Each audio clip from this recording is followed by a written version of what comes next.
cortex and the medulla. B and D. What's that? Nephron is the What? collecting duct. All right. Will you remind me of that? Which of the following structures is reminded you last impermeable to water?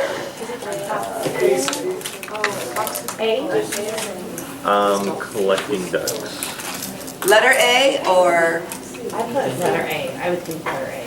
80% of the water actually leaves the filtrate in the proximal convoluted So tubule. it's not just, so it's a distal.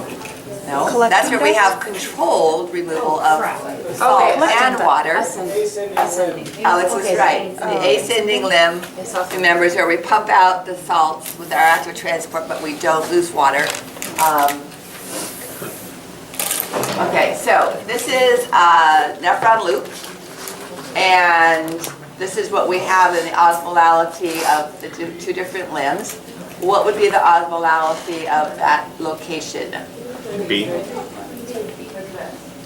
All right, so remember maximum is 200 milliosmoles higher. You can see this is 600, this is 425, so this would be 200 higher than that would be 325. So which one is the descending limb and which one is the ascending limb? First one's descending. What is this one? That's the ascending. No, that's descending. So which one loses sodium and becomes hypotonic? The The ascending, because remember it loses sodium and doesn't lose water, so it becomes hypotonic, whereas the descending has its water removed by the osmotic components outside it, so it becomes higher in concentration. So this would be the descending. Alrighty, so today we're looking at fluid and electrolyte balance to a very minor degree. There is a whole chapter in your textbook on mineral and electrolyte balance, right? That has to do with calcium ions and magnesium ions and a whole bunch of stuff. We're going to look at hydrogen and bicarbonate ions and ammonium and phosphate ions tomorrow when we talk about acid-base balance. But today we're going to focus primarily on fluid balance and the effects of aldosterone and ADH. Right? There are questions on your take-home that have to do with calcium and magnesium to a little bit, but I'm going to let you look those up. You could spend an entire semester on the kidney's role of electrolyte balance. So obviously on our comprehensive exam, I'm not going to test you to great detail on that. I've got a few slides and we'll talk about where the primary ions are in various compartments. But the first part of this is looking at the control. So there's a tiny little diagram over here. For those of you in the back, it's just a diagram of the nephron. And so there is the proximal convoluted tubule, the nephron loop, the distal convoluted tubule, and the collecting duct. So in the proximal convoluted tubule, as just a very quick review, remember this is where we do most of our reabsorption. So as I was just mentioning, about 80% of the sodium is going to be removed from the proximal convoluted tubule as part of our active transport and secondary active transport to get glucose and amino acids and vitamins and so on reabsorbed back to the peritubular capillaries. And we have, what we do with the remaining component is we use that in the nephron loop to set up our gradient. And now we're left with just a relatively small amount in the distal tubule. Remember I said proximal was not regulated. We have a lot of sodium, we reabsorb a lot of sodium. If we don't have very much sodium, we don't reabsorb very much sodium. I know which one. And in the distal tubule is where this is regulated.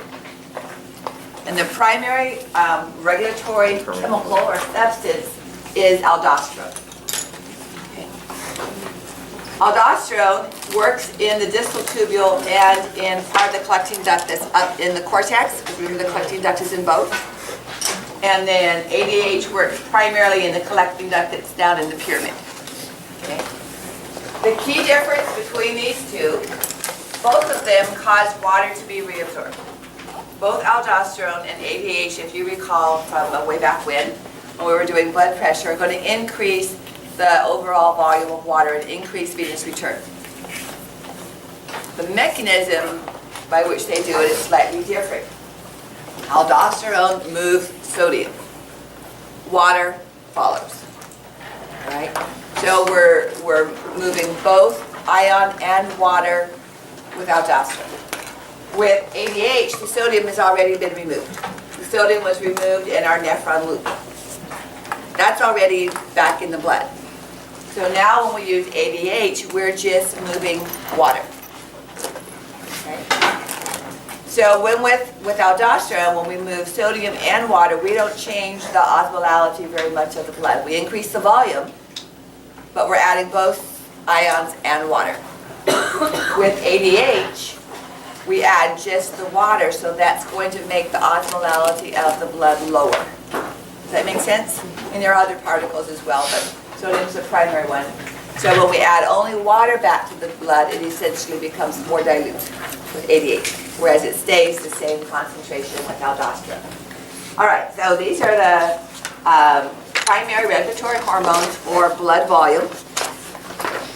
And we looked at all of them, but angiotensin when we were doing blood pressure. So remember, two of them are going to increase blood volume, and one of them decreases when we were looking at blood pressure. So antidiuretic hormone and aldosterone both increase blood volume. Again, we'll look at the mechanisms, but both of them increase the water return to the blood, whereas adrenatriuretic peptide from the heart is released when the atria of the heart stretch, meaning venous return is too high, and so we lose sodium and we lose water. So that's the opposite effect. Angiotensin, remember, increases blood pressure by vasoconstriction, and then it causes aldosterone to be released. So it doesn't have a direct effect on sodium. So here's a schematic of, up here's the cortex. So this would be where our arcuate artery is. And if you were in a medical physiology or systemic higher upper division systemic phys, the medulla is divided into an outer and an inner strip.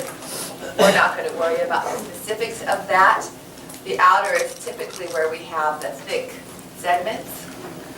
And so this is just showing some of the differences in the transport of ions. And this can get very complicated very quickly, all right? So if you get into that, you can become a medical doctor and become a urologist and work on it. We're going to just function on the highlights of what we have controlled. So some of the questions on your take-home have to do with diuretics, all right? So loop diuretics are affecting this area right here and the formation of the gradient. So if it's a diuretic, is it going to increase the loss of fluid in the urine or decrease it? Are you have more urine or less urine if you're doing it, taking a diuretic? More, all right? So loop diuretic is going to affect the gradient and decrease the concentration of the gradient so that less water is reabsorbed in the collecting duct. We also have types of diuretics that are osmotic diuretics. Mannitol is a type of osmotic diuretic.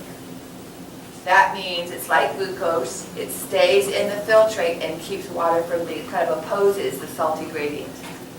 So the glucose similar structures in the filtrate oppose the pulling effect of the salty gradient surrounding it and maintain water, kind of like someone who's a diabetic mellitus would have increased urine output. All right, so we're looking at this is the larger view of that previous small diagram that I just showed. So we're looking at the distal tubule, and that's what's coming up close to between the afferent and the efferent arteriole, and the distal convoluted tubule.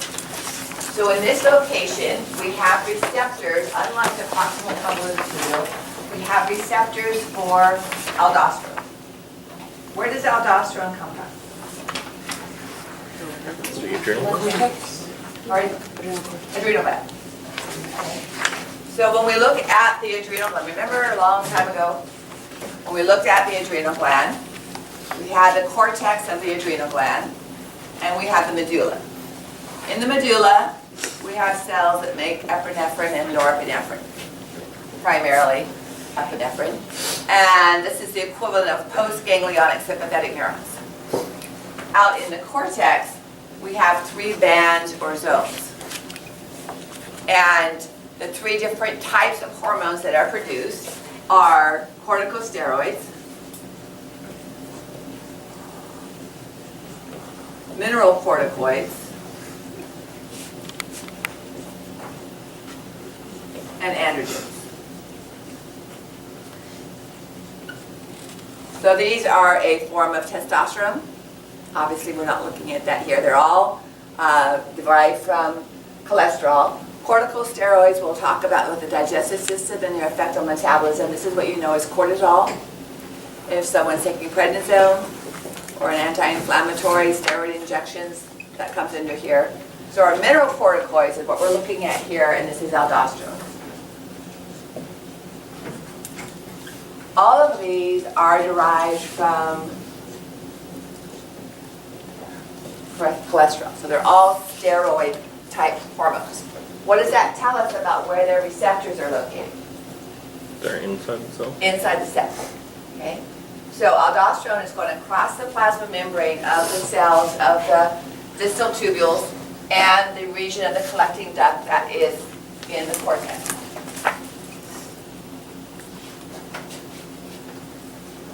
So this looks more complicated than you have to know, all right? But what we're doing is we are increasing the amount of sodium uptake by adding the transporters for sodium. Okay? So we increase the number of sodium transporters and sodium pumps under influence of the steroid hormone. Where do steroid hormones act? Once the steroid hormone binds to its receptor? Do we use G protein pathways and cyclic AMP? What does the steroid hormone end up doing? It moves through the nuclear pores into the nucleus and activates gene transcription. So we actually make new sodium transporters. Right? Now that takes a little bit longer.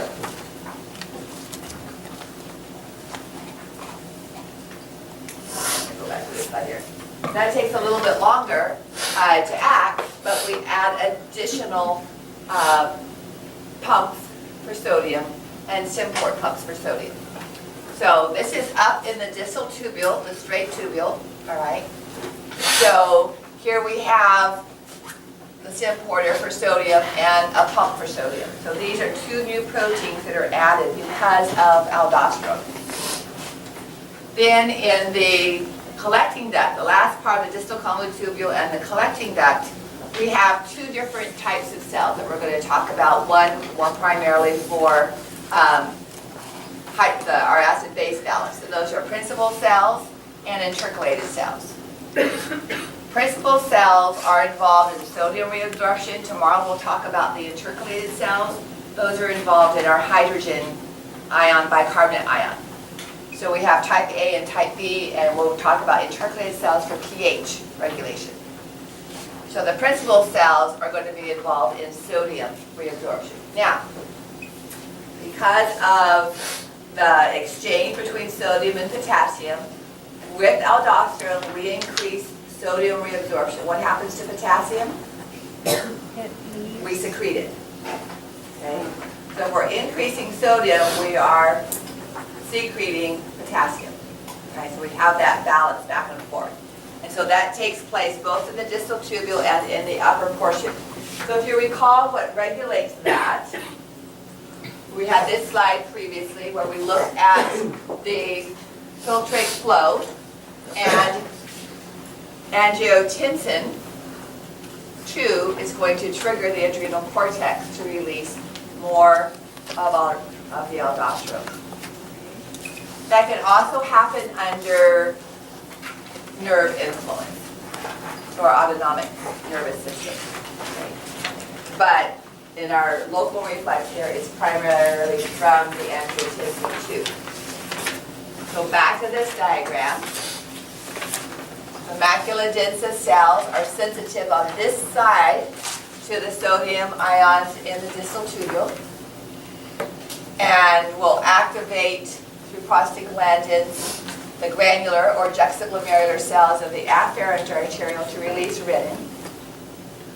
Renin activates angiotensinogen to angiotensin 1, and in the lungs, that gets activated to angiotensin 2.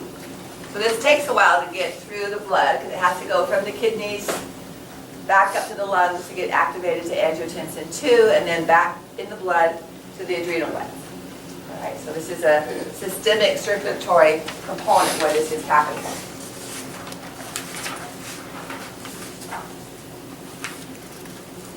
So this is just a reminder of that. So here are the cells of the macula densa signaling a renin release. Is renin a hormone or an enzyme? It's an enzyme, okay? Because I have read in some texts where it's given described as a hormone, and that's not true. Okay, it's an enzyme.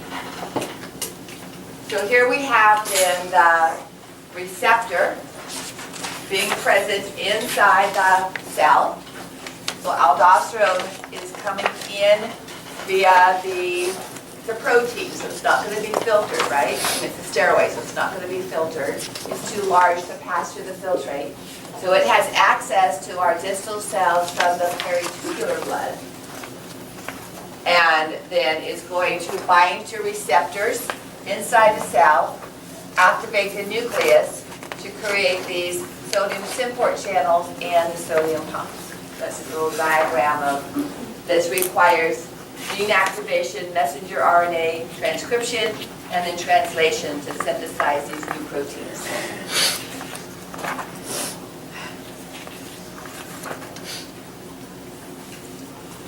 So we have aldosterone affecting the straight portion of this distal tubule, distal collecting duct, and then the top part, the cortical collecting duct.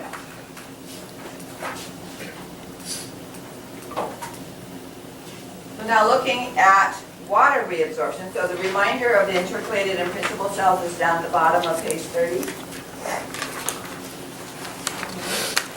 So we're looking at the principal cells. Before we leave that page and move to the collecting ducts, notice that atrial natriuretic peptide is going to bind to these cells of the distal tubule and the collecting duct, and parathyroid hormone. What ion are we talking about with parathyroid hormone? Iodine No? or calcium? Calcium. Okay. So calcium, the kidneys are intimately involved with calcium as well. They're involved in the synthesis of calcitriol, the activity of vitamin D, and parathyroid hormone has receptors, so regulating reabsorption of calcium in the kidneys and the small intestine are both sites for that component. For the same artist that did this, I have a print, tried to buy the actual painting when she gave it to her aunt. So I have a print of the kidneys. I'll see if I can bring it in during break. And she has the kidneys with daffodils on the medial aspect of the kidneys from the calyces. Calyces are part of calyx is part of the flower anatomy. And then in the middle between the two kidneys, she has a cow skull like you would find out in the desert. And when I first saw that, I said, okay, Debbie, what's the cow skull for? She said, calcium. You know, that's the kidneys rolling calcium. So she has this dried up bone skull in the middle. And so parathyroid and calcitriol are involved in that aspect. So that's distal tubule, distal and cortical collecting duct. Now we're going to look at water reabsorption separate from aldosterone. All right, so aldosterone is sodium reabsorption. The water that moves with the sodium is passive. So it's going to move through water channels in the blood. But now we're going to look at ADH. So again, this we'll talk about tomorrow. Go back to the principal cells. So now we talked about aldosterone, so now we're going to look at ADH. Antidiuretic hormone and the pituitary, posterior pituitary, is what releases antidiuretic hormone. Okay. So these aquaporin channels are present throughout the kidney. We have them in the proximal convoluted tubule. We have them in the descending limb. We have them in the distal convoluted tubule for the use of aldosterone. And we have them in the collecting limb. Where do we not have them?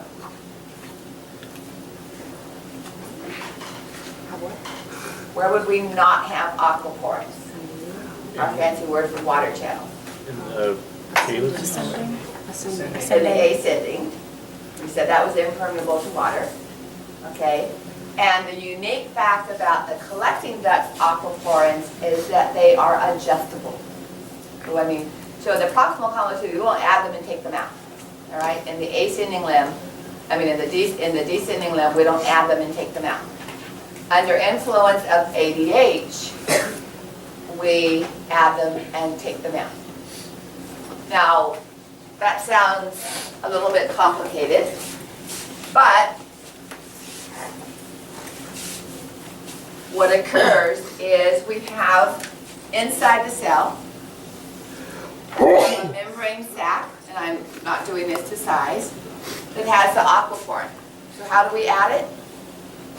This fuses with the surface membrane, and we add plasma membrane with an aquaporin in it. If we don't want to reabsorb water, then this reverses, and we have sacs that have the aquaporins in them. So it's not like we have to synthesize and degrade in the lysosomes and then resynthesize them. So what we have under control is the exocytosis or endocytosis, adding the membrane and removing the membrane. That makes it sound more simple than it really is, because of course if we add a whole bunch of vesicles that have aquaporin channels, we're going to increase the overall surface area. So somewhere else we have to add or remove membranes by themselves.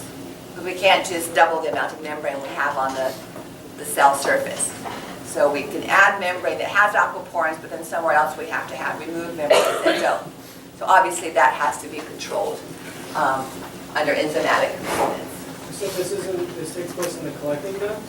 It takes place primarily in the collecting ducts, yes. And it takes place primarily in the collecting ducts in the medulla. So this is not a steroid hormone, okay? ADH is going to bind to a membrane receptor. Yes. Is this taking place in the ascending tubule? Not the adding and the addition. The ascending tubule does not have receptors to ADH. So that is limited to, you may have a few in the distal tubule, but the primary location is in the collecting duct of the medulla. So here the ADH is binding to a membrane receptor, okay? And this is going to be in the basal membrane of the cell in contact again with peritubular blood. And it's showing a very narrow cell here. So you can see here it says basal membrane. And here's the apical membrane. The cell's really longer than that, but just for fitting it into a slide, it's not showing much intracellular component.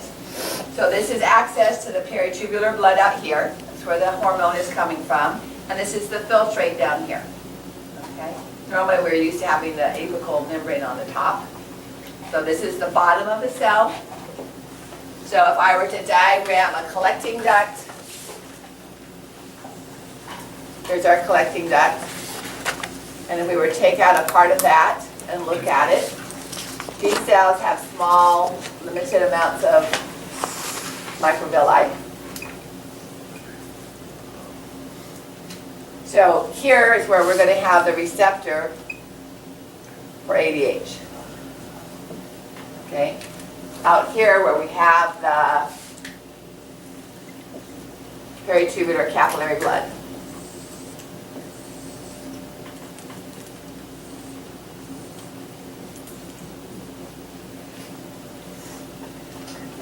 So the ADH comes from the peritubular capillary blood, binds to its receptor in the basal membrane, and then is going to affect the water porins, aquaporins in both.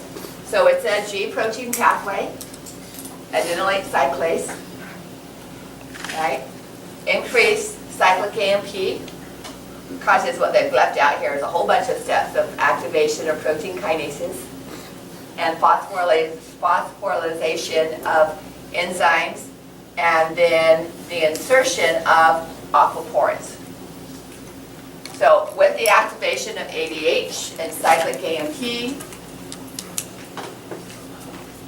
and protein kinases, now we add aquaporins.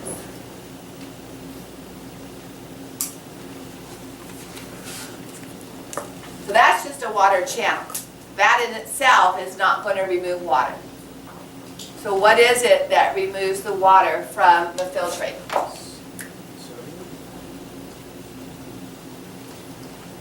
So we have to have that gradient.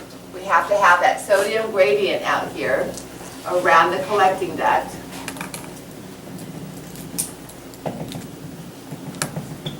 So with these aquaporins then, that's going to osmotically remove water from the filtrate out into the sodium gradient. With the aquaporins, it occurs at a faster rate than if it just had to make its way through the cell membrane. Remember, the cell membrane is a lipid. It's not going to mix easily with the water. And so the water channels make that movement of water through the cell across the cell membrane occur much more readily.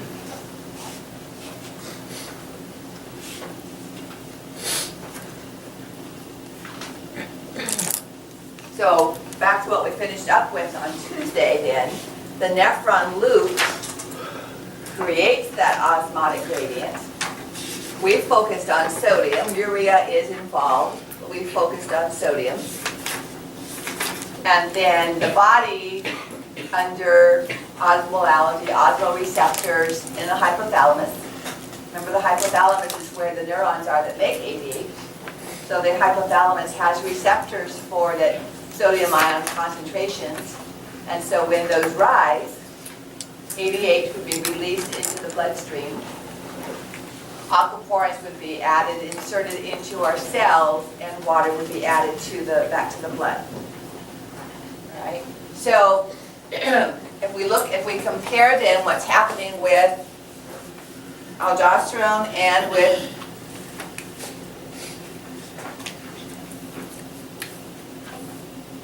ADH. So this would be blood in the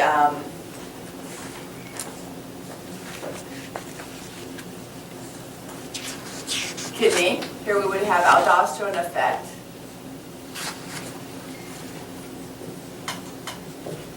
Here we would have ADH effect. Okay. So we're going to have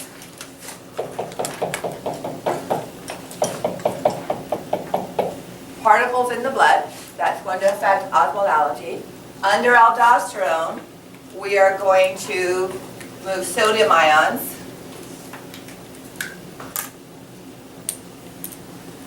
into the blood. And with that, we're going to move water. All right? So we are going to maintain the balance of sodium and water that we already have. So if we, let's say we have, a balance of 300 milliosmoles. When we add water and sodium, our new balance is still going to be 300 milliosmoles. Because we've added more particles, but we've also added more water. However, we have an increased volume because we've added more water. Does that make sense? Okay. With ADH, we add only water.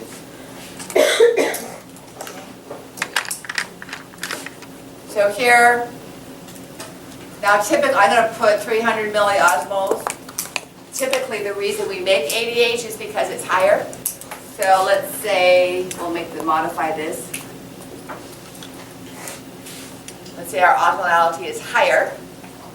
So we add water, and now we reduce that osmolality. But we still have an increased volume. So we have an increased volume with both, but we lower the osmolality when we use ADH. Because we're adding only fluid. So under effect of aldosterone, our urine volume is is decreased. Under effect of both of these, urine volume is going to be decreased. Okay. And our urine is usually higher osmolality anyway, but it's going to have a higher specific gravity. We'll talk about that term in just a few moments. But I wanted to explain why we see this change in osmolality here. Okay, just a couple of comments on fluid balance. I don't think there's any questions on this on the take-home exam, but just a little chapter on it in your textbook. So just a couple of comments, and I don't think there's anything in here that you guys aren't already aware of. But when we talk about the location of water in the body, right, most of the water is found outside the cells. It's found in the cells, and it's found in the extracellular fluid, and it's found in the blood. Okay. Part of this is also, where else do we find, besides just around the cells and in the plasma, where are some other areas that you can think of that we find fluid? Nope, those are usually air-filled. Someone has died and they want to take a sample, say they've been embalmed, and they go back in and for forensic purposes, and they take them back out of the grave, where they often go to get fluid samples if they're trying to look for some toxin or poison or whatever. Eyeballs, exactly right. So the aqueous humor and the vitreous humor is another location of fluid. Okay, now that you're thinking about that, where else do we find tiny little spaces where we find fluid? In the pleural cavities and pericardial cavities, yeah. Joints, synovial fluid. CSF, inner ear, where there's the semicircular canals and the cochlea have fluid. So those are minor areas that we tend to, oh yeah, there is fluid in those areas. But around the cells and our plasma is primarily where we have most of the fluid in the body. So inside the cell and outside the cell, we have the same osmolality. And most of you already know that the potassium is higher inside the cell, whereas sodium is higher outside the cell. All right. We are going to be looking at phosphate and bicarbonate ions tomorrow when we talk about buffering of the pH, adjusting acid and base balance. Phosphate is typically higher inside the cell, but this becomes a very important buffer in our filtrate. So even though it's typically higher inside the cell, this becomes an important buffer in the filtrate. And bicarbonate is an important buffer in the blood. Okay, we've already covered that. We'll review that tomorrow. There's a graph that kind of shows this comparison. So red is the blood, and this is intercellular, interstitial fluid. So this is both outside the cell, and this is inside the cell. So you can see how sodium is really high outside the cell and very low inside the cell. And potassium is really high inside the cell and very low outside the cell. So that kind of graphic gives you our phosphate is high inside the cell. Proteins are high inside the cell and relatively in the blood. So you don't have to memorize this graph, okay? It's just kind of a review of what we already know. A little easier to see in pictures than in just numbers. This is how we get fluid.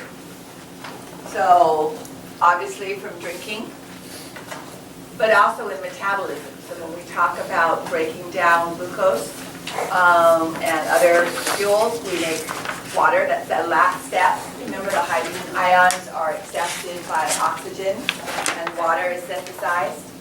So you go to bed, you sleep for 4 to 8 hours, and you wake up and you have to go to the bathroom. Part of that is just that your kidneys have been working all day, okay, and you've been filtrating. Part of it also is you're still synthesizing water.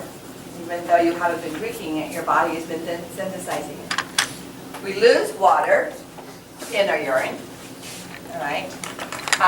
But we also lose it in our respiration. And even though you may not feel like you're sweating, there's insensible perspiration. So yeah, the obvious ones are there, but then there's the ones that are less obvious. There are problems.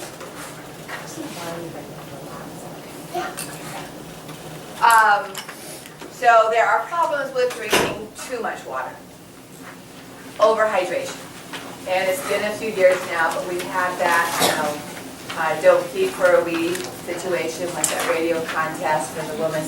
They were encouraging people to see how much they could drink and not letting them go to the bathroom. And so typically people hear about, oh, you're out running, be sure and drink water. You know, here's Gatorade, you have the water stations all along the running routes. But even with Gatorade and those types of sports drinks, those are hypotonic to the blood. Even though they do have additional salts and stuff in them, there's still less molecule, less particles than your blood has. So you can overhydrate with those. There are a few cases every year, and by a few I mean like 2 or 3, where individuals die of overhydration rather than underhydration. And because of this, the symptoms are similar to the cerebral edema that we talked about with high mountain sickness, acute mountain sickness and high altitude, where you have confusion and loss of consciousness because of the swelling. So if our fluid is hypotonic, it's going to move into the cells. If the surrounding fluid has less particles than the cells do, water's going to move into the cells and cause them to swell. It's going to dilute out the hydrogen ion concentrations and sodium ion concentrations, so our charged particles flowing into and out of muscles and nerves becomes affected.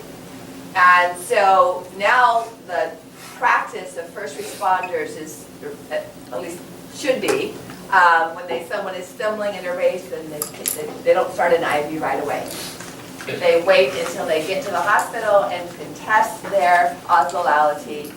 And then, if it is high, they'll start an IV.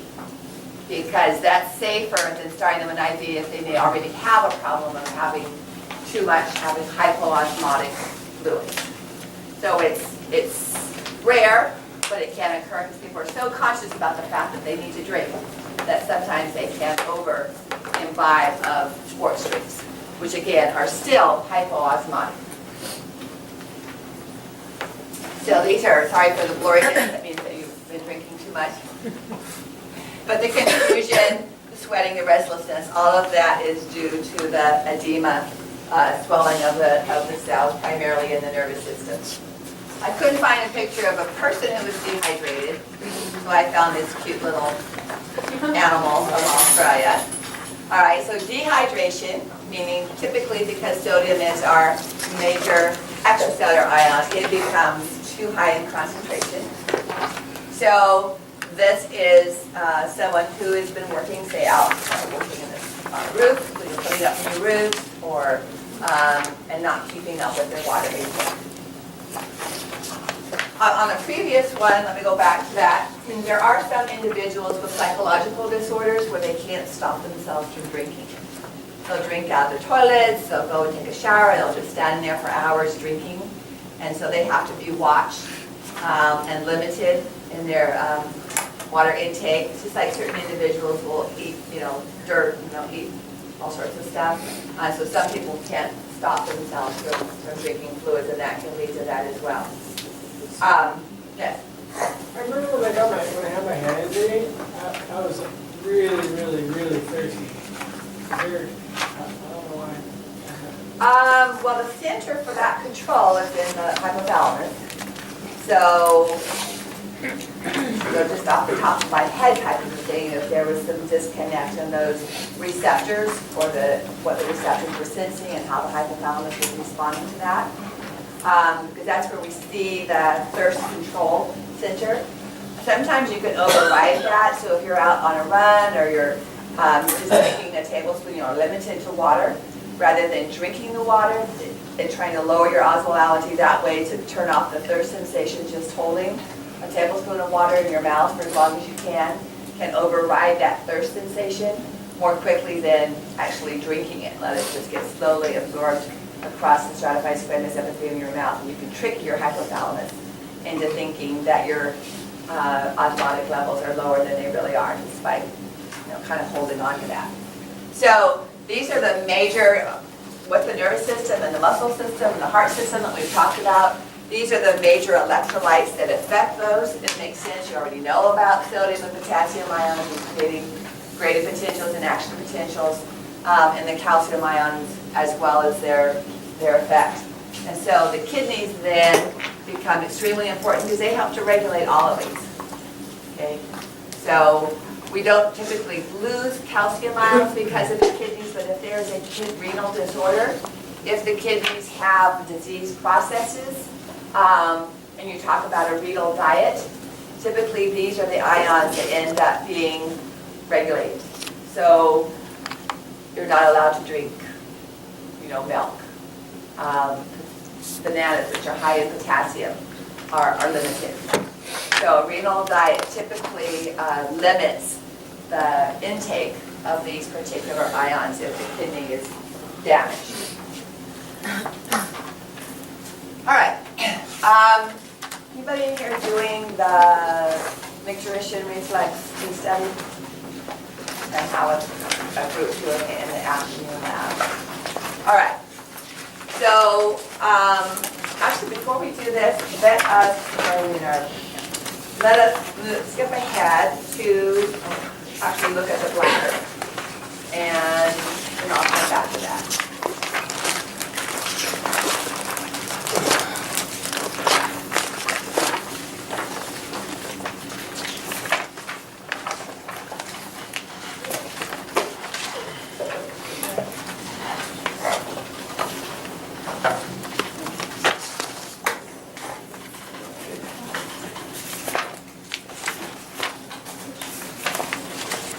So the bladder structures here, remember, are not going to be on your quiz today.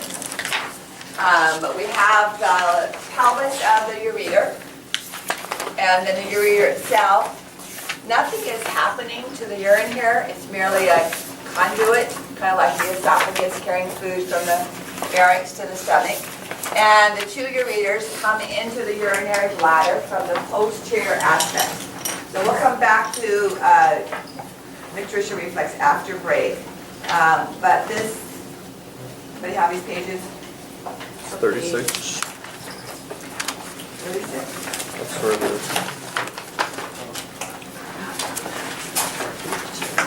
Oh, urinary bladder. Okay. So the bladder is a muscular bag, if you will, of smooth muscle. This is another case where we name the smooth muscle. So remember when we did the reproductive system, we had the dartos muscle, the smooth muscle of the scrotum, and we had the cremaster muscle, which is the skeletal muscle of the scrotum. All right, so here we have the detrusor muscle, which is the smooth muscle of the bladder. Is that going to contract under influence of sympathetic or parasympathetic? Is it homeostasis to go to the bathroom or to not go to the bathroom? Parasympathetic? To go to the bathroom. So everybody I know thinks of, you're scared to death and you wet your pants. Okay? So it must be sympathetic. We'll talk about that in a moment. But contraction of the bladder, just like mobility and motility of the digestive tract, is parasympathetic. So when we come back after break and talk about the micturition reflex, as the filtrate, the urine comes in through the ureters, they come in through the back and come in through the bladder wall at an angle.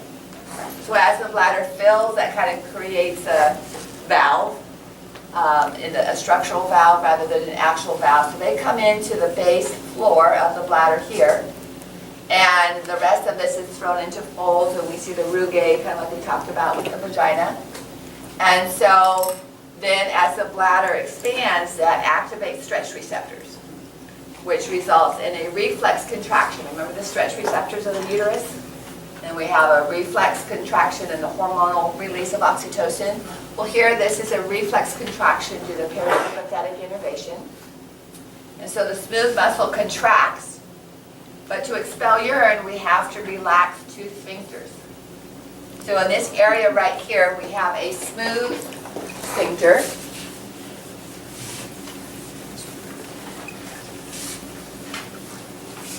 Smooth muscle sphincter, and then we have a skeletal muscle sphincter.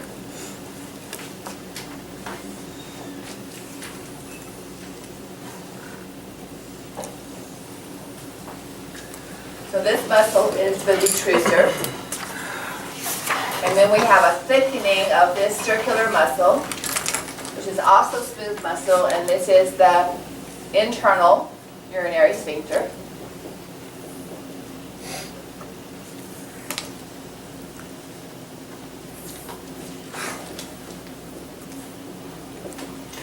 And both of these are smooth muscle. So parasympathetic is going to cause relaxation, and sympathetic is going to cause, sorry, the other way around. Parasympathetic is going to cause contraction, and sympathetic is going to cause relaxation. You better remember what nerves are the parasympathetic nerves. Pelvic sphincter? Okay, so these are pelvic splanchnic.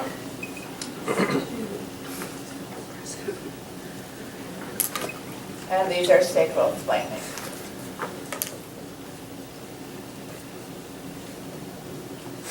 Okay, now the reverse is true here.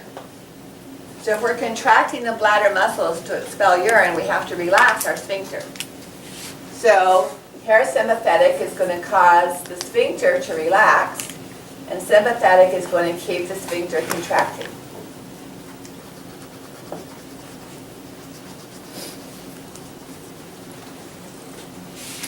So parasympathetic causes contraction here, relaxation here. And remember, these are G protein receptors for acetylcholine, and so we can have inhibition and stimulatory effects. Then we have our skeletal muscle, which is voluntary. And this is the one that had all the different names. So the urogenital diaphragm, the deep transverse perineal muscle, and the external urethral sphincter. All right.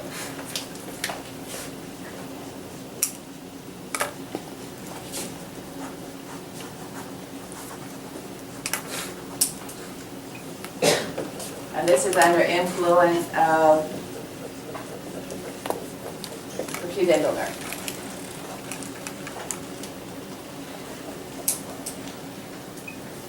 So this entire structure is lined with transitional epithelium. Is the bladder intraperitoneal or retroperitoneal? Great question. It's inferior. You're right. It's in the pelvis, and so it's neither. All right, peritoneal structures have to do with the abdominal cavity. However, if it gets full, it will rise up into the abdominal cavity.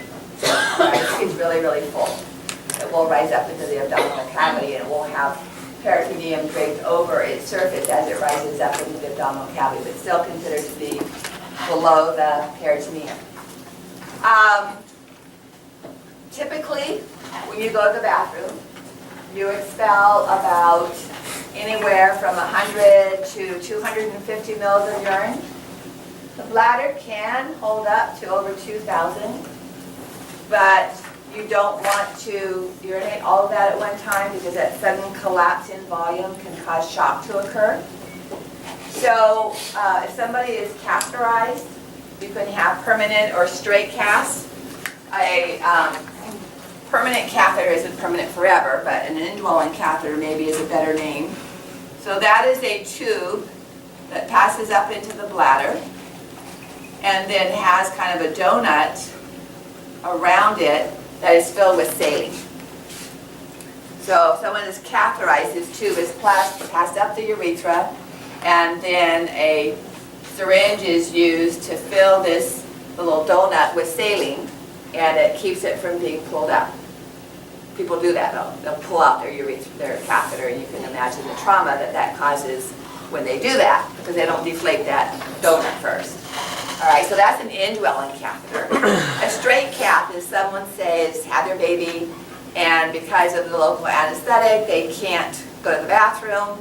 And as the bladder fills with urine, it keeps the uterus from contracting and staying, and then they start to bleed because the blood vessels of the uterine wall aren't constricted. So rather than putting an indwelling catheter, because this woman should start to go to the bathroom on their own, they'll just do a straight cath. They'll just go in and out, okay? So if you are doing that in and out, or maybe you're putting an indwelling catheter and draining it, but you're going to leave it in, you don't want to have more than 500 mils of urine being expelled at one time.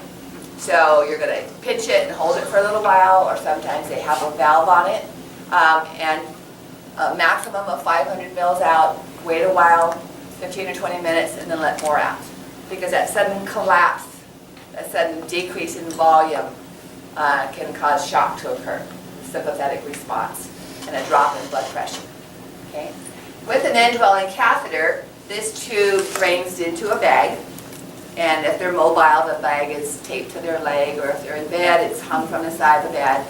And so if you're working in a hospital setting or a nursing home, whatever, and at the end of each shift, you're going to empty out that catheter bag. If someone is on I&O, anybody know what I&O means? Intake and output.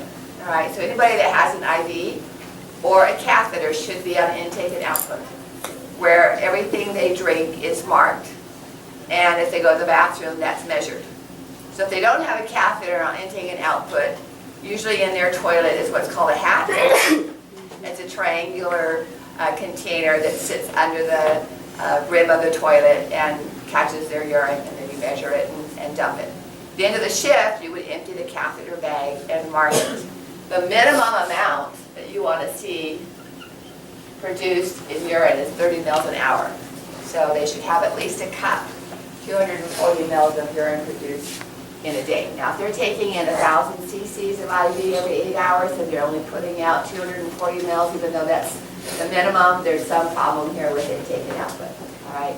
So you're going to have some edema going on, some buildup of fluid somewhere in the body.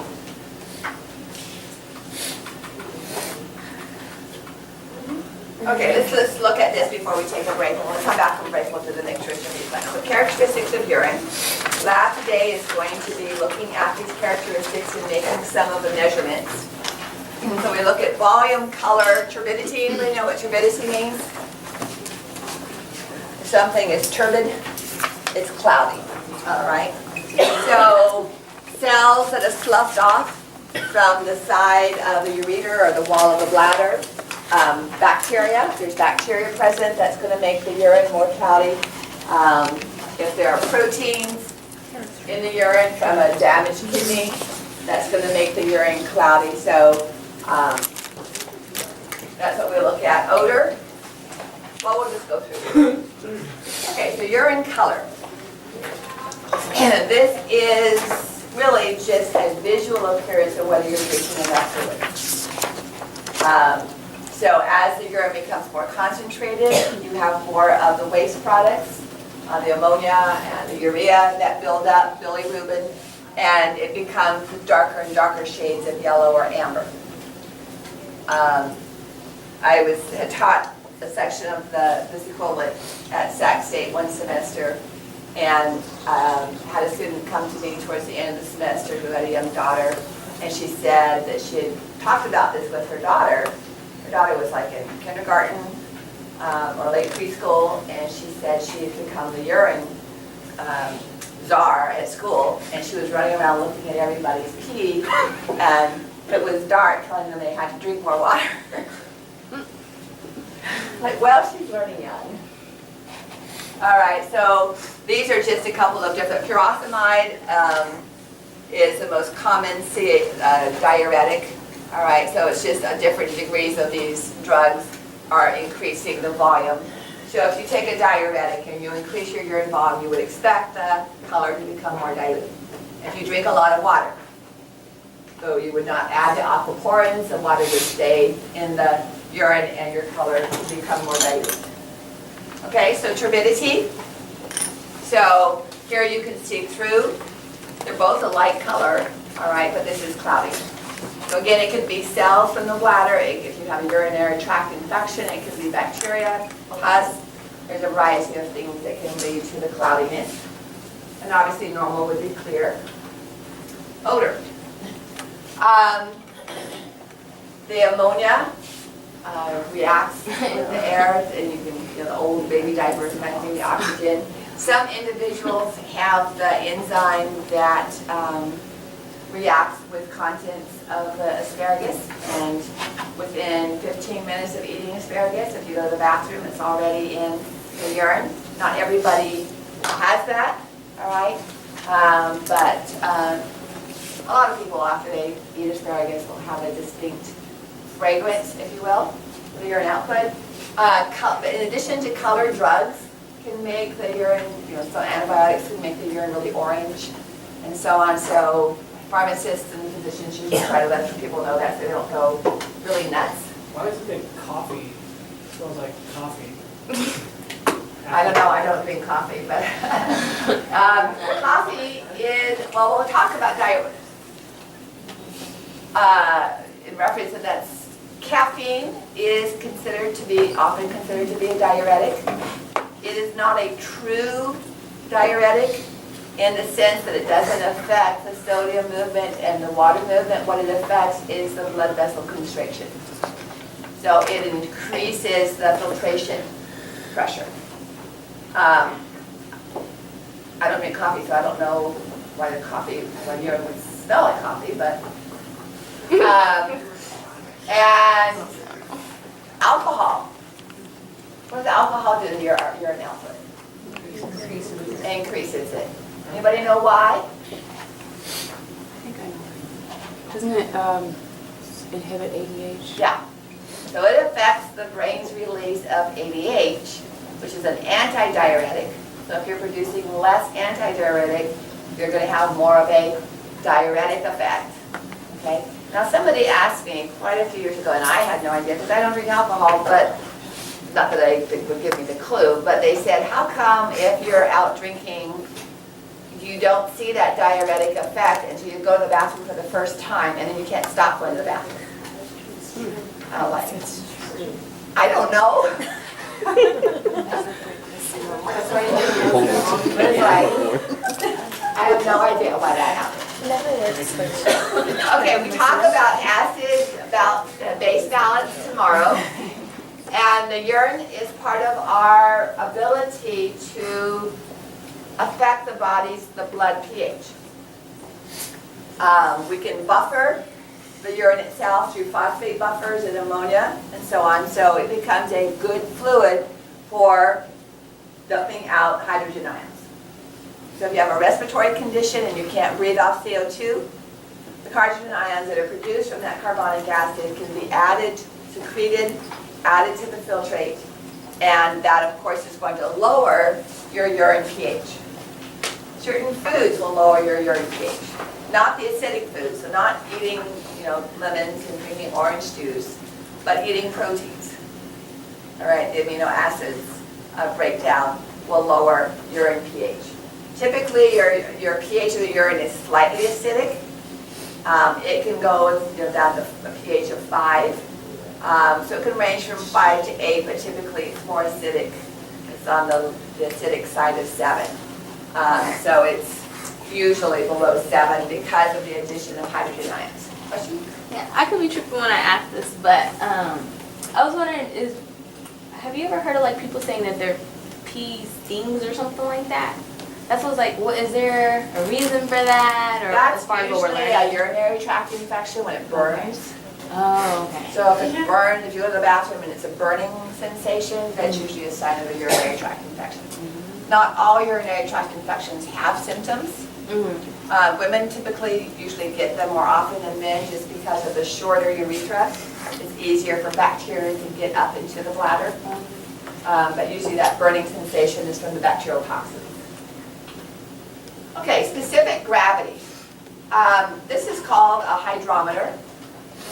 The equipment that I was thinking about buying is called a refractometer, which actually, there's a diagram of it in your lab where it's you look up at a light, you put a drop of urine on a glass screen, and it uses the diffraction of light and the color response to read the specific gravity.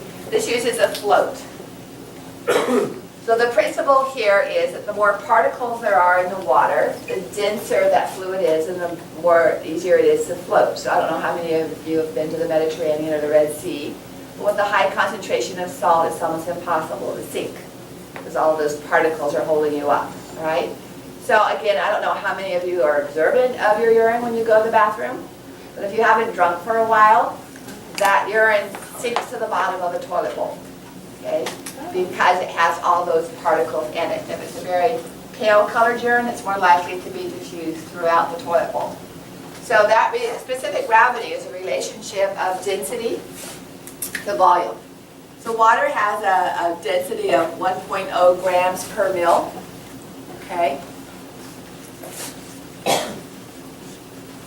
So 1 gram, 1 mil of water is going to weigh 1 gram if it's distilled and it doesn't have any other minerals in it. So if we take that as our standard, then if we add other components to it and relate it to that, it's going to be higher than water. So that's our specific gravity, is a relationship of the density of one fluid to water. So urine, we never excrete distilled water for urine. Okay, we always have sodium ions and other ions in it. So urine's specific gravity will range from a dilute 1.003 to a 1.03. So this is more highly dense, and this is the dilute. So this would be a very pale colored urine of high volume. This would be a very concentrated dark urine of low volume. Okay, if you're trying to relate that to, it's going to have more particles concentrated in it. So the way this works is you fill up this glass tube with urine, and this is a float that has a measurement in it that's been calibrated. And so we expand that view.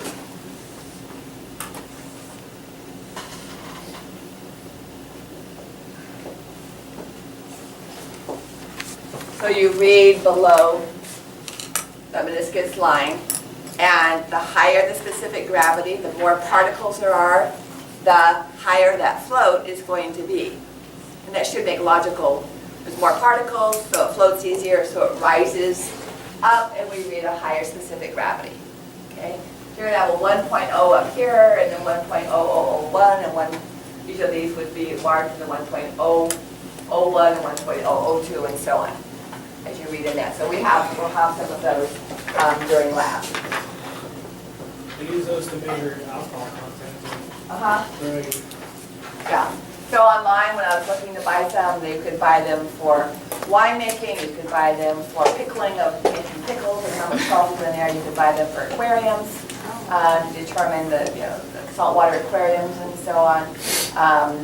So the range that you can get for those different refractometers. They're calibrated differently for. Yeah. So the salt water is not going to have protein. It's going to measure just pure for a saltwater aquarium, or for the pickling, it's going to measure just sodium. It's not going to look at other small molecules that you might see in urine. Okay, let's take a break. Come back at 9. I'll just do a short lecture on the micturition reflex, and then give you some lab time, because we have our quiz. All right, so give you some lab time to review for that, take our quiz, and then work on the urinalysis component. On the quiz, are you going to have the histology? There'll be 1 or 2 histology slides. And are we doing the cards that we covered on Tuesday too? Oh, I prefer it. yeah. Yes, it is.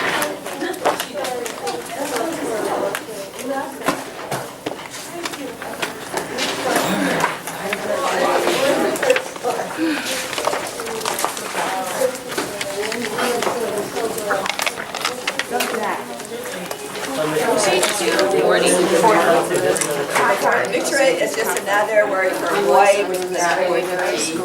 another word for number On one. this little Number one. this piece Or of is that number two? island. Our kids are too old. I don't use those. I used to think the word void always meant Yes. void, like stop. So we looked at a similar reflex when we were doing reproductive system, and we talked about the sympathetic and parasympathetic control of erection and emission. So those same nerves that we use for the sympathetic, parasympathetic, and voluntary and sensory components of that erection and emission are going to be used here for micturition as well as for the defecation in a couple of weeks when we talk about the digestive tract. So we have smooth constrictors, sphincters, and voluntary sphincters for the defecation pathway. So it's a little bit easier to draw the bladder and all of the structures of the reproductive tract. So similar to what I had before, just draw it a little smaller. And those of you that had me last semester, we actually looked at this as an example of a visceral reflex when we were talking about the autonomic nervous system. So we have the smooth muscle of our bladder wall that we just drew on the board. And we have the internal urethral sphincter. So the structures that are in blue are smooth muscle, all right? And the structure that is in red is skeletal muscle, so the external urethral sphincter or the detrusor muscle. So what happens is as we are processing our blood through the kidneys, urine fills up in the bladder, okay? So as urine fills in the bladder, it causes the walls to stretch. Now, when we respond to that stretching reflex, it's going to be different for each person. So when I was in we moved back to the States when I was in high school, and I just did not use the bathrooms in our high school. There was nothing wrong with them, but it wasn't home. And so I wouldn't go to the bathroom all day until I got home, all right? If we drove from Maryland down to see my grandparents in North Carolina, it was about a 9-hour drive. We'd stop off at the various gas stations, and I didn't bother getting out of the car, and boy, when we got to my grandparents' house, I could barely make it to the bathroom. Okay, because I was fine in the car, but all of a sudden it's like, you know, you're fine and you get to the bathroom, you can barely get the door open before you get your clothes down and off and all that kind of stuff. So that stretching reflex and your response to that can often be learned. Just like my mom said, she had my older sister and myself potty trained before we were a year old. And I'm like, Mom, we don't have a nerve supply for that. She says, no, I'd feed you, and then I'd take you over to the bathroom and hold you over the toilet, and you would poop. I'm like, well, that was more of that wasn't a learned response that, we knew that we had to let go of our defecation reflex kind of a thing.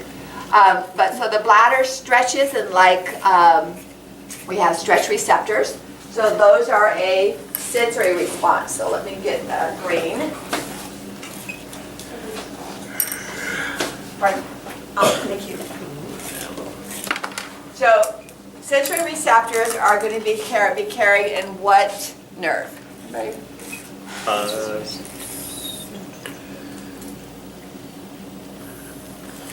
Somatic afferent. Yeah. So they're so mad. Well, it's actually visceral afferent, but it is afferent. And so sensory impulses are going to be carried in two places. They're going to be carried by the pudendal nerve, all right? And then remember, that's how we carry sensory from the surface of the penis. That's more somatic. Sensory for the bladder is more visceral, and so those sensory receptors will often also travel with our sympathetic fibers and our parasympathetic fibers, okay? But they can be found with the pudendal nerve as well. So let me get the spinal cord over here.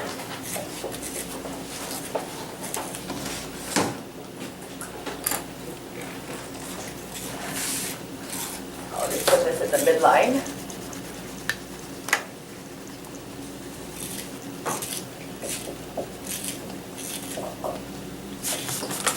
So we have sensory neurons, afferent neurons, entering into the spinal cord.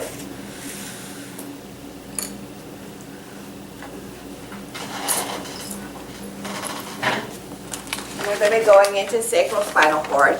So at the sacrospinal cord level, remember we have our parasympathetic preganglionic neurons, the pelvic splanchnics. So these are not going to be firing until the urinary bladder has reached its set point for stretching. But those are the sensory neurons. So as filling is occurring, so I have a low level of urine here. So as filling is occurring, we have the inhibitory effect of sympathetic. So the inhibitory effect of sympathetic is going to cause a relaxation, right color here, so I'll use blue, is going to cause a relaxation, this is lumbar.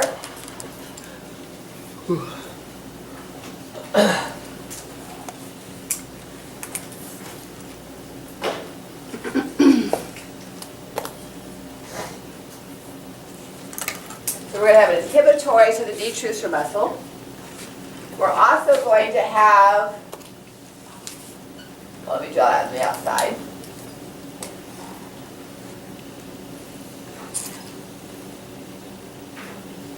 An excitatory to the internal urethral sphincter, which is smooth. So this is internal urethral sphincter. So during filling, the sensory neurons are quiet.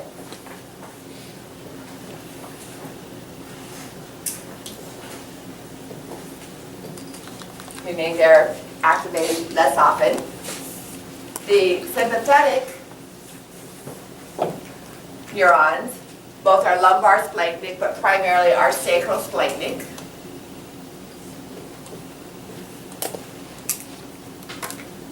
Are going to be inhibitory to the detrusor muscle and excitatory to the internal urethral sphincter.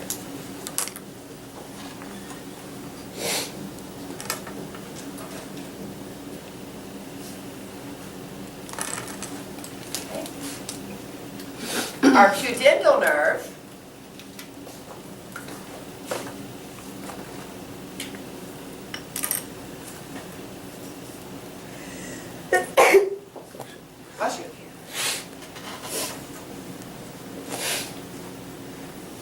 is going to be it's going to be excitatory to the external urethral sphincter.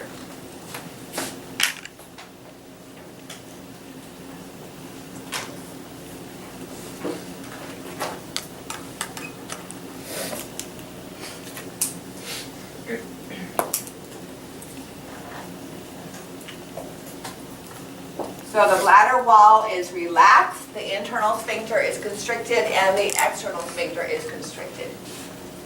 Okay. That should make a logical sense so we don't have loss of urine. Okay. So relaxation of the bladder wall from sympathetic, excitation to internal urethral sphincter, excitation to external urethral sphincter. However, we're continually forming urine, right? So the bladder continues to fill. And now our bladder wall has risen and stretched out even more. So now we start to fire. See if I can probably make it easier if I redraw that. I'll make a really big bladder wall here.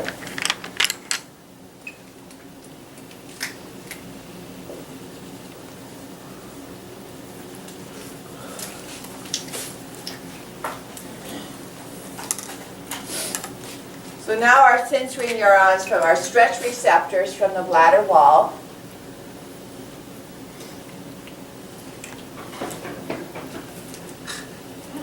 are activated.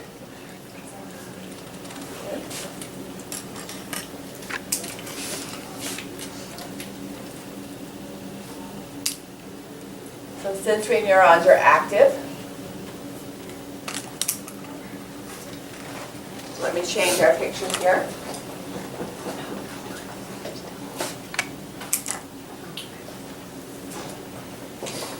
So here's our sensory neurons. They're now going to be active and form a reflex.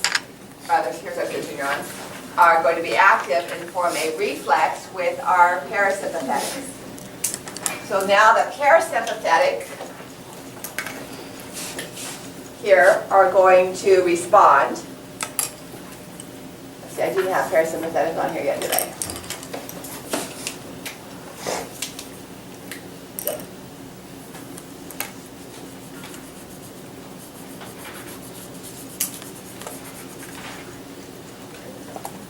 And these are not active.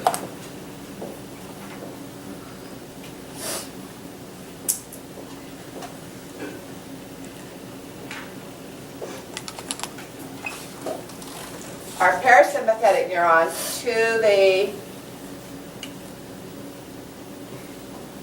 wall of the bladder. These are our pelvic. These are now going to be active. So parasympathetic,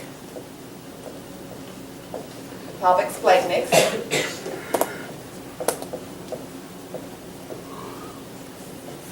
and the detrusor muscle contracts. Parasympathetic to our internal urethral sphincter become active. And the relaxes. So it seems contradictory, it seems like you should inhibit it, but they become active and that causes relaxation, okay? Just like vagus, active to the heart, causes it to slow down. So there is an actual release of acetylcholine that results in a decrease in action potential. So there's a release of acetylcholine here and here. So parasympathetic active causes the detrusor to contract, and parasympathetic active causes the internal urethral sphincter to relax.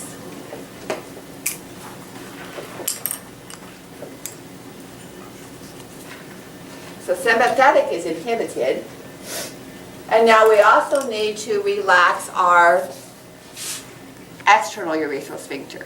Well, unlike the parasympathetic where we can activate the neuron and result in relaxation, what we have to do to relax voluntary muscles is to inhibit the neuron, okay? So that inhibitory pathway is started up here.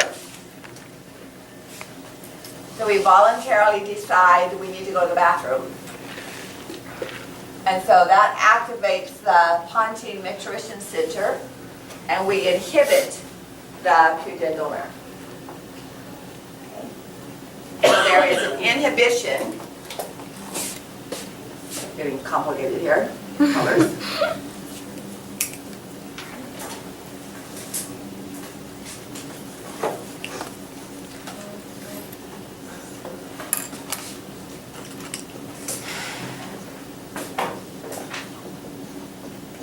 In other words, so these neurons coming down from the pons result in a IPSP being created at the lower motor neuron. Okay. So back to this diagram, it might be a little bit clearer. We result in IPSPs, so we make it more difficult for the lower motor neuron to fire. Remember, IPSP stands for inhibitory postsynaptic potential. So we make the inside of these lower motor neurons less positive. We allow potassium ions to leave, or we add chloride ions. And we make it more difficult for the lower motor neurons to fire for the pudendal nerve. So, looking at the pictures again, when we are filling, the parasympathetic nervous system is quiet, right? And we are releasing norepinephrine from the sympathetic nervous system, actively releasing norepinephrine, which actively keeps the detrusor muscle relaxed. Actively releasing norepinephrine, which actively keeps the internal urethral sphincter contracted. The pudendal nerve is activated and keeps the external urethral sphincter constricted. Then as the bladder expands through increasing volume of urine, stretch receptors from the bladder wall are going to result in an inhibition of the sympathetic nervous system and a rising inhibition from the voluntary component to the like and an activation of parasympathetic. So we inhibit the pudendal nerve, we inhibit the sympathetic nerves, and we activate the parasympathetic. So most of you have had an opportunity, I don't know about you guys where the urinals are exposed. I have a hard enough time in the stall. Someone comes in and sits next to me. It's just like, okay, go away, because I can't go to the bathroom while you're standing there. And so, I mean, if I'm already in there, it's fine. But if I've just gotten into the stall and we're here in our faculty bathroom and someone comes in and they're pulling off the, the toilet seat cover and everything, I have to consciously ignore them, or I'm just going to sit there and nothing's going to happen until they leave. Unless I really, really, really, really have to go badly. Okay? So that's that psychological control. And I think I told you guys last semester about going camping and needing to go to the bathroom. Being out, I wasn't in my own bathroom and couldn't go to the bathroom at night, couldn't go to the bathroom in the morning, couldn't go to the bathroom at lunchtime. Fortunately, a big storm came up and we left camp early, and I got back to my apartment about 11 o'clock that night. So from noon on Friday until 11 o'clock on Saturday night, I hadn't gone to the bathroom. Obviously, my bladder was stretched like this, but I was still activating my pudendal nerve and not allowing that external urethral sphincter to relax. Okay. This happens with individuals as a side effect of anesthesia. So someone who's having pudendal nerve blocked, or giving birth, or my son, when he had surgery, he had general anesthesia for surgery on his jaw. For a day after surgery, he couldn't go to the bathroom. You take him to the bathroom, you say, well, I think I need to go to the bathroom. So we'd go to the bathroom, we'd sit there, and nothing would happen. He had a male nurse, fortunately, who actually was a former student of mine, who brought in an ultrasound and said, okay, well, if you don't go to the bathroom the next hour, I'm going to catheterize you. That worked, I went to the bathroom. So that mental effect, all right, comes into play with the pudendal nerve, whether it's inhibited or not inhibited. So when babies are potty trained, or individuals have spinal cord damage, that pudendal nerve component of the external urethral sphincter is not in play. So we merely have a visceral reflex. The bladder filled with urine, sympathetic is inhibited, parasympathetic is activated, detrusor contracts, internal urethral sphincter relaxes, and you go to the bathroom. Okay? So as these nerves develop myelination and as the toddlers develop the habit of voluntary control, they recognize what it means, then that external urethral sphincter comes into play.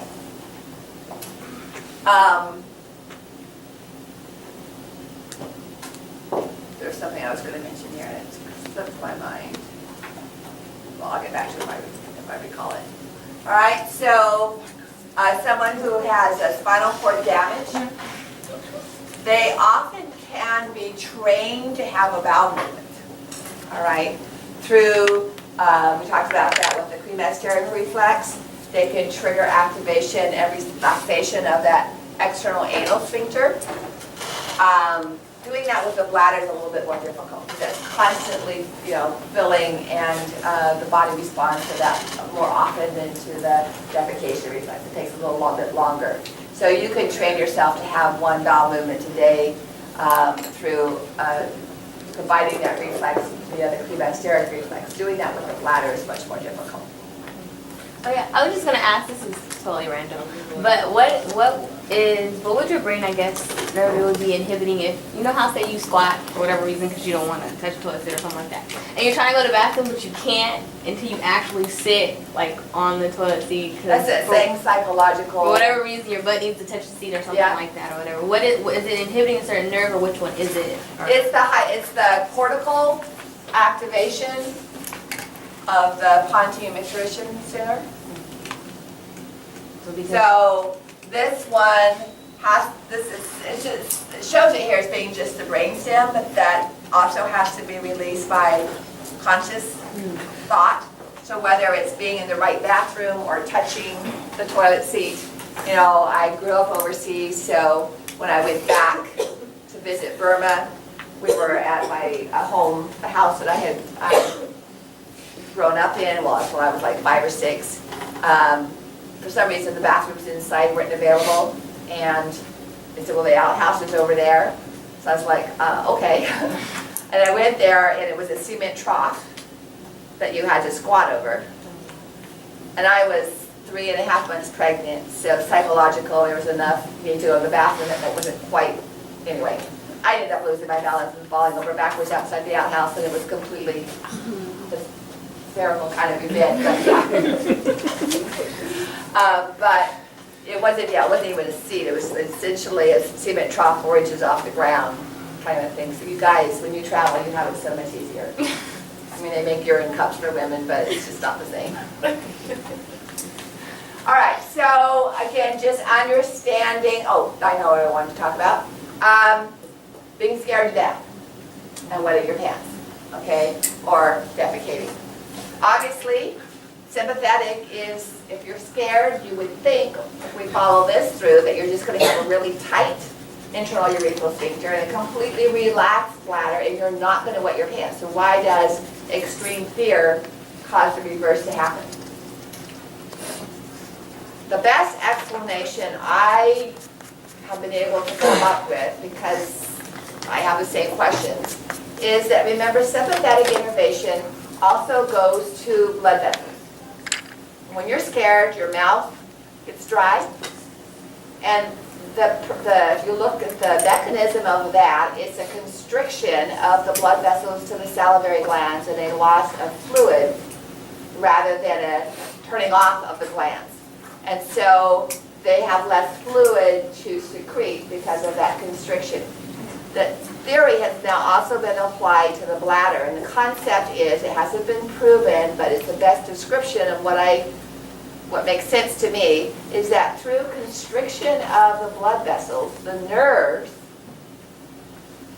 of the parasympathetic that would allow relaxation of the sphincter and contraction of the bladder, we'll rephrase that, the sympathetic nerves that cause constriction are blocked because of lack of blood supply. So there's such a constriction of the blood vessels that occurs with fear that those nerves no longer can be active because they don't have oxygen. And therefore you lose the activation, and it's not so much that the parasympathetic is coming into play as that the sympathetic is unable to keep those muscles constricted, and you lose that sphincter control for both voluntary and involuntary control of the sphincters. So with lack of blood flow, both the external sphincter and the internal sphincter lose innervation and relax. I don't know if that's actually what happens, but again, it's the best mechanism I've been able to, that I've read that explains it. What about, like, I had a friend in like elementary school who, when she laughed too hard, she wet her pants. Is that the same sort of? To me, that's more of a pressure. So the abdominal, increase in abdominal pressure, that would cause activation of the, not stretching this way, but compressing that way.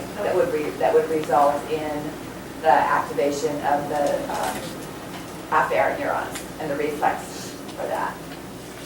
For women or men who are incontinent, that has to do with bladder support.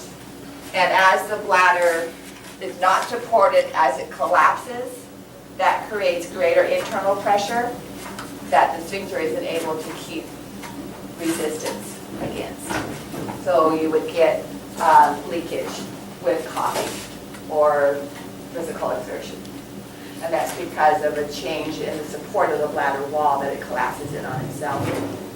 They lose their structural integrity that way. Okay, let's stop there. And Let's take the quiz at about 10:15. See how you guys feel. I'll try to do it 10, but I'd like to take it about 10:15. Okay?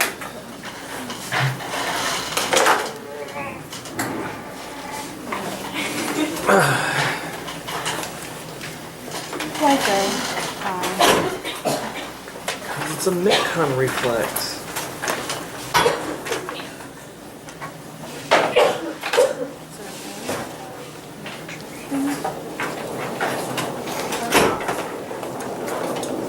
Say, is that apple juice? Empty batter filling in the back. Empty. Let me take a picture. What?